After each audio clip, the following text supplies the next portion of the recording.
Hai teman-teman, kami dari kelompok 7 Akuntansi Sektor Publik akan mempresentasikan mengenai akuntansi piutang. Sebelumnya perkenalkan kelompok kami yang pertama Divya Merari Widianti dan yang kedua Nanda Lestari. Selanjutnya materi yang akan kita bahas yang pertama yaitu mengenai peristiwa yang menimbulkan piutang. Yang kedua yaitu piutang berdasarkan pungutan. Yang ketiga yaitu piutang karena tuntutan ganti rugi atau tuntutan perbendaharaan. Dan yang keempat yaitu penghentian pengakuan piutang. Nah, yang selanjutnya akan dijelaskan oleh teman saya. Baik, langsung saja untuk yang pertama yaitu mengenai peristiwa yang menimbulkan piutang. Terdapat 3 jenis peristiwa yang menimbulkan piutang. Yang pertama yaitu pungutan pendapatan negara atau daerah yang meliputi piutang pajak, piutang selain pajak, dan juga piutang valuta asing. Yang kedua yaitu piutang perikatan yang meliputi pemberian pinjaman, jual beli, kemitraan, dan juga imbalan fasilitas atau jasa. Dan yang ketiga yaitu kerugian negara atau daerah yang dapat berupa bangun guna serah dan bangun serah guna. Piutang berdasarkan pungutan yang berupa piutang pajak berlaku pada pemerintah pusat maupun pemerintah daerah. Piutang pajak dapat diklasifikasikan ke dalam 3 golongan, yaitu piutang pajak pemerintah pusat, piutang pajak daerah pemerintah provinsi, dan juga piutang pajak daerah pemerintah kabupaten atau kota. Selanjutnya yaitu piutang PNBP atau pendapatan negara bukan pajak. Piutang PNBP dapat digolongkan ke dalam 4 golongan, yaitu pendapatan sumber daya alam, yang meliputi pendapatan minyak bumi, pendapatan gas bumi, dan juga pendapatan lainnya. Yang kedua pendapatan bagian laba BUMN, yang ketiga pendapatan PNBP lainnya, dan yang keempat adalah pendapatan badan layanan umum. Piutang berdasarkan pungutan yang ketiga adalah piutang retribusi. Terdapat 3 jenis retribusi daerah, yaitu jasa umum, jasa usaha, dan perizinan tertentu. Yang keempat yaitu piutang pendapatan asli daerah lainnya. Piutang PAD lainnya terdiri dari hasil pengelolaan kekayaan yang dipisahkan, seperti bagian laba BUMD, dan lain PAD seperti bunga, penjualan aset yang tidak dipisahkan pengelolaannya, tuntutan ganti rugi, denda, penggunaan aset atau pemberian jasa Pemda. Untuk dapat diakui sebagai piutang, piutang berdasarkan pungutan harus memenuhi kriteria sebagai berikut. Yang pertama yaitu telah diterbitkan surat ketetapan, dan yang kedua adalah telah diterbitkan surat penagihan dan telah dilaksanakan penagihan. Pengukuran piutang berdasarkan pungutan disajikan sebesar nilai yang belum dilunasi dari setiap tagihan yang masih proses banding atas keberatan dan belum ditetapkan oleh Majelis Hakim Pengadilan Pajak. Yang kedua, disajikan sebesar nilai yang belum dilunasi dari setiap tagihan yang ditetapkan berdasarkan surat ketetapan kurang bayar yang diterbitkan. Yang ketiga, disajikan sebesar nilai yang belum dilunasi dari setiap tagihan yang ditetapkan oleh pengadilan pajak untuk wajib pajak yang mengajukan banding. Dan yang terakhir, disajikan sebesar nilai bersih yang dapat direalisasikan untuk piutang yang tidak diatur dalam undang-undang tersendiri dan kebijakan penyisihan piutang telah diatur oleh pemerintah. Berikut kami sajikan contoh transaksi dan jurnal untuk piutang pajak.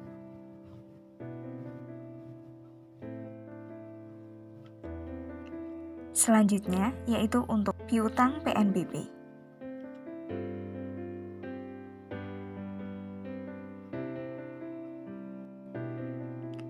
Kemudian untuk piutang retribusi,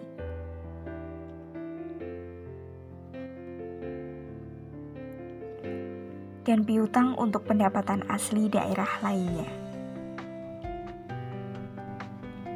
Kami juga menampilkan penyajian neraca di pemerintah pusat untuk yang di sebelah kiri, dan penyajian neraca untuk pemerintah daerah di sebelah kanan. Kemudian untuk piutang berdasarkan perikatan. Piutang ini timbul dikarenakan 3 kegiatan. Yang pertama yaitu pemberian pinjaman, yang kedua yaitu pemberian kredit, dan yang ketiga adalah kemitraan. Di mana peristiwa-peristiwa tersebut diakui sebagai piutang jika didukung dengan naskah perjanjian yang menyatakan hak dan kewajiban secara jelas. yaitu jumlah piutang dapat diukur dengan andal.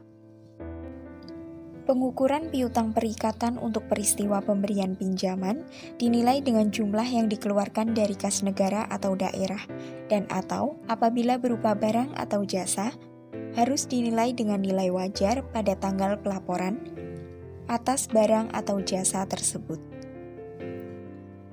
Yang kedua, untuk peristiwa penjualan kredit, diakui sebesar nilai suatu naskah perjanjian penjualan yang terutang atau belum dibayar pada akhir periode pelaporan. Apabila dalam perjanjian diisyaratkan adanya potongan pembayaran, maka nilai piutang harus dicatat sebesar nilai bersihnya. Yang ketiga, yaitu untuk piutang kemitraan, diakui berdasarkan ketentuan-ketentuan yang diisyaratkan dalam naskah perjanjian kemitraan. Berikut merupakan penyajian dan pengungkapan untuk akuntansi piutang pemberian pinjaman. Yang pertama terdapat jurnal standar pada pemerintah pusat, kemudian pada pemerintah daerah, kemudian jurnal standar untuk akuntansi piutang penjualan kredit. Yang ketiga, yaitu akuntansi piutang kemitraan. Yang pertama, terdapat tagihan yang timbul atas kemitraan yang ditetapkan dalam kontrak, dikelompokkan sebagai aset lancar. Dan yang kedua, terdapat tagihan atas pemberian fasilitas atau jasa sewa yang ditetapkan dalam kontrak. Selanjutnya yaitu mengenai piutang tuntutan ganti rugi atau tuntutan perbendaharaan.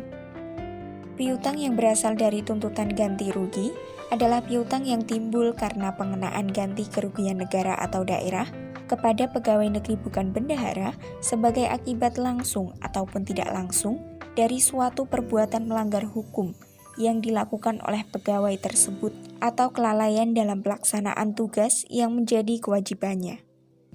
Yang kedua, yaitu piutang yang timbul akibat tuntutan perbendaharaan. Tuntutan perbendaharaan dikenakan kepada bendahara yang lalai atau melakukan perbuatan melawan hukum yang mengakibatkan kerugian negara atau daerah. Pengakuan piutang tuntutan ganti rugi atau tuntutan perbendaharaan.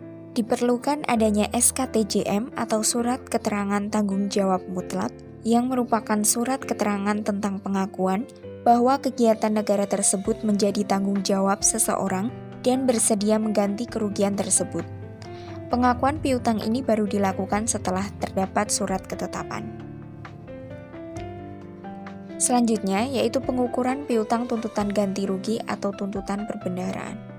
Piutang ini disajikan sebagai aset lancar sebesar nilai yang jatuh tempo dalam tahun berjalan dan akan ditagih dalam 12 bulan ke depan berdasarkan surat ketentuan penyelesaian yang telah ditetapkan. Yang kedua, disajikan terdapat aset lainnya terhadap nilai yang akan dilunasi di atas 12 tahun berikutnya. Selanjutnya yaitu mengenai pengungkapan CALK atau catatan atas laporan keuangan. CALK tersebut berisi diantaranya kebijakan akuntansi yang digunakan dalam penilaian, pengakuan, dan pengukuran seluruh jenis piutang, rincian jenis-jenis saldo menurut umur untuk mengetahui tingkat kolektibilitas, tuntutan ganti rugi atau perbendaharaan, dan lain sebagainya. Berikut kami sajikan mengenai ilustrasi piutang tuntutan ganti rugi. Jurnal pertama adalah jurnal saat karyawan satuan kerja menghilangkan kendaraan dinas. Jurnal kedua adalah saat karyawan tersebut menandatangani SKTJM. Yang ketiga adalah reklasifikasi bagian lancar tuntutan ganti rugi. Dan yang keempat adalah saat karyawan tersebut membayar cicilan pertama.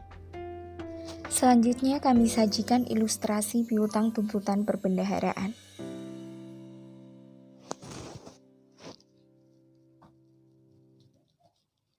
Dan berikut jurnal untuk piutang tuntutan perbendaharaan. Penyisihan piutang tak tertagih dapat dilakukan berdasarkan umur piutang atau jumlah yang ditetapkan. Penentuan besarnya persentase penyisihan kerugian piutang tidak tertagih harus berdasarkan kebijakan akuntansi yang ditetapkan dalam surat keputusan, baik untuk pemerintah pusat maupun untuk pemerintah daerah. Berikut merupakan ilustrasi perhitungan penyisihan piutang. Dan juga pencatatan penyisihan piutang tak tertagih. Pemberhentian pengakuan atas piutang dilakukan berdasarkan sifat dan bentuk yang ditempuh dalam penyelesaikan piutang yang dimaksud. Secara umum, penghentian pengakuan piutang dilakukan dengan cara membayar tunai atau pelunasan atau melaksanakan sesuatu sehingga tagihan tersebut selesai atau tuntas. Pemberhentian pengakuan piutang selain karena pelunasan juga bisa dilakukan karena adanya penghapusan. Berikut kami sajikan contoh kasus untuk penghentian piutang.